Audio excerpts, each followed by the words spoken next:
साहेब हमें चेताते कि भूला लोग कहे घर मेरा, जा घर में तू भूला डोले सो घर नाही तेरा।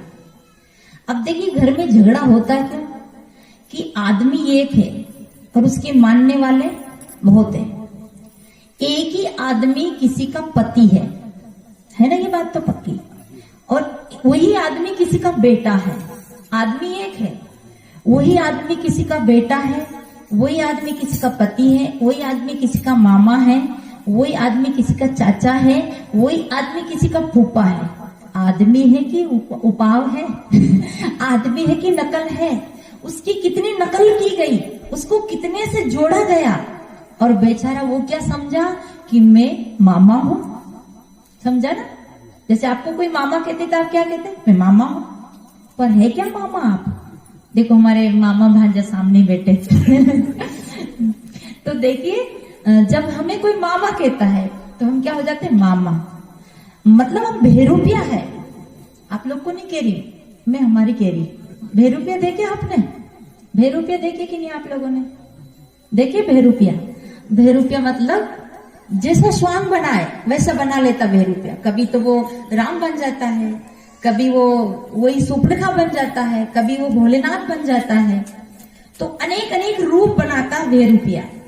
ऐसे ये जीव भेरूपिया बना है। मतलब किसमें बना? भूल में। भूल में बना है। और भूल किसने डाली? भूल डाली है मोह ने, अज्ञान ने, अंधकार ने। पहले से माई उस भूल में डाल देती है। और ये बहनें है ना, ये बहुत चालाक है। ये किसी की बहनों की बात नहीं करी, जो बहनें चालाक है उनकी बात है। यहाँ की बहनें बहुत अच्छी है। एक छोटा सा 200 रुपया का या 400 रुपया की हाथ की वो क्या बोलते हैं यहाँ की भाषा में, हमारे यहाँ तो मतलब छोटा छोटा कंगन ले आती है बच्चों के। ये कौन नहीं? भुआ ले। अब भुआ बहुत बड़ा काम करके ही भुआ लेके आई है, पर बंधन लेके आई है। वो कड़ा तो लाई है पर मोह का बंधन लेके आई है। और मोह का बंधन ऐसा विकट है कि वो दिखता नहीं, बहुत सूक्ष्म। मैं कभी कभी सुना होगा आपने, मैं हथकड़ी के बारे में सुनाती हूँ, सुना होगा कि ये हमारे भैया बेटे ना पुलिस वाले, ये पकड़ता है कोई जो अपराध कर लेता है ना, उसे पकड़ के हथकड़ी में बांध देता है। और वो सबको दिखता है कि अपराधी है, इसने अपराध किया है, क्योंकि वो हथकड़ी में बांध के ले जाता है। परंतु वो बड़ी हथकड़ी है, मोटी हथकड़ी है, सबको दिखती है। पर ये जो हमारी जो मोह की हथकड़ी है ना, ये बहुत सूक्ष्म है, दिखती नहीं, पर इसकी जड़ बहुत गहरी है। कैसी गहरी है? इसकी जड़ बता दूं मैं। आपके यहाँ लहसुन कम बोते हैं, हमारे यहाँ लहसुन बहुत बोते हैं। और मिर्ची भी बहुत लगा, 2-4 बीघा की मिर्ची, लहसुन, प्याज, धनिया, ये फसलें उधर ज्यादा होती है। तो लहसुन में और मिर्ची में मोतंगिया होता है, एक मोतंगिया नाम का कचरा होता है, खरपतवार, मोतंगिया। उसमें 7 गठान रहती है। तो जब उसे लहसुन को मिर्ची को नींदते हैं ना, तो 2 गठान तो उसकी आ जाती है उखाड़ने में। तो किसान बेचारा समझता कि अब काम पूरा हो गया। पर वो जो 2 निकली तो कितनी बची? 7 में से 5 बची ना, वो 5 भीतर रह जाती है। और वो 2-4 दिन बाद जाकर देखेंगे तो मैंने अभी लहसुन नींदवाया था, ये कहां से हो गया? क्योंकि वो 5 तो भीतर है ना, वो नहीं निकली। उसे कहते हैं मोतंगिया, वहां की भाषा मालवा में मोतंगिया कहते हैं। मतलब मोह तंग करने वाला, मोह जोड़ने वाला है और अनादि से जोड़ता रहा है। परंतु वो संसार से जोड़ता है, विकारों से जोड़ता है, वासनाओं से जोड़ता है। मोह तंग करता है, दुख देता है। वो मोतंगिया की जड़ गहरी होती है। ऐसे ही हमारी जो रिश्ते की जड़ है वो गहरी होती है, पर कष्ट देती है, बहुत कष्ट देती है। तो हम मामा बन जाते हैं, कभी हम चाचा बन जाते हैं। और जब हमें देखो, एक लड़की है ना वो, और लड़की जब ससुराल जाती है, उस लड़की क्या कहते हैं? बहू रानी। तो बेचारी वो घूंघट लेके यूं समझती है कि मैं तो बहू हूं, समझती है ना वो।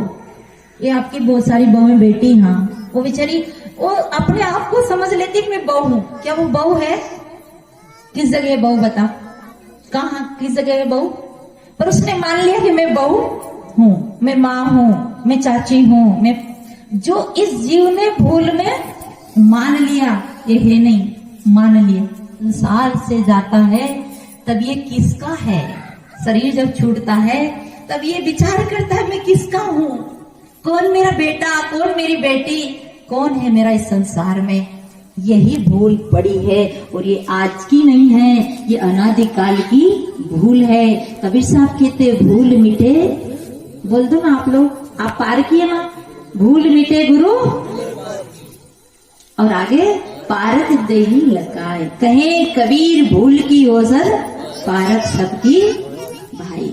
ये भूल की औसत पारक है, पारक ज्ञान है, निर्णय ज्ञान है, सत्य ज्ञान है।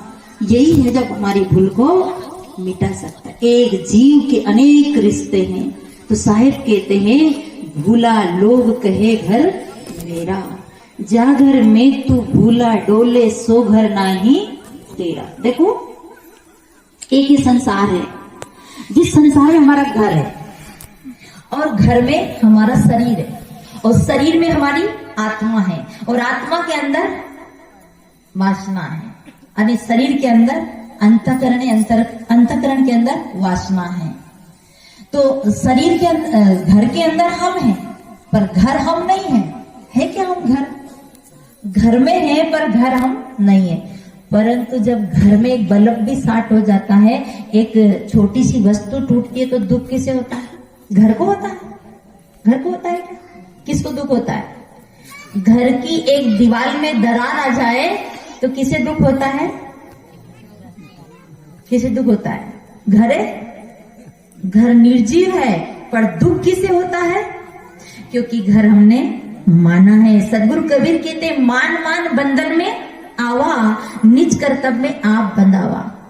लड़की जब कुंवारी रहती है तब उसे कोई मतलब नहीं, और सगाई हुए 8 दिन हो जाए और वहां कि भाई अमुक गांव में तुम्हारी सगाई, ये लड़का है, फिर वो पूरा उसके घर में जो भी घटना घटे वो पूरा परिवार यहाँ दुखी होता मानकर। देखो जैसे कि एक्सीडेंट हुआ, का सुनते हो? अरे कि हाँ किनका एक्सीडेंट हुआ? अरे नहीं वो सरपंच साहब के लड़के का। और की तो सरपंच साहब हाय तोबा, हाय मेरे लाल, हाय नहीं वो तो कोसमी वाले सरपंच साहब का लड़का का हुआ। अच्छा कोसमी वाले का हुआ। अभी क्या हो रहा था? अभी क्या कर रहे थे? हाय मेरा बेटा, हाय मेरा लाल। और अभी क्या कह दिया? नहीं वो कसी वाले का नहीं, कोसमी वाले का है। कोसमी वाला भी अपना ही है, परंतु कितना फर्क पड़ गया? फर्क पड़ा। बेटा वो भी है, आदमी वो भी है, पर वहां हमारी मान्यता नहीं टिकी है, वहां हमारी जड़ नहीं टिकी है। इसलिए जहां हमने ज्यादा माना वही हम भूल गए, वही हमारा मतलब ज्यादा। तो कबीर साहब इसको क्या कहते हैं?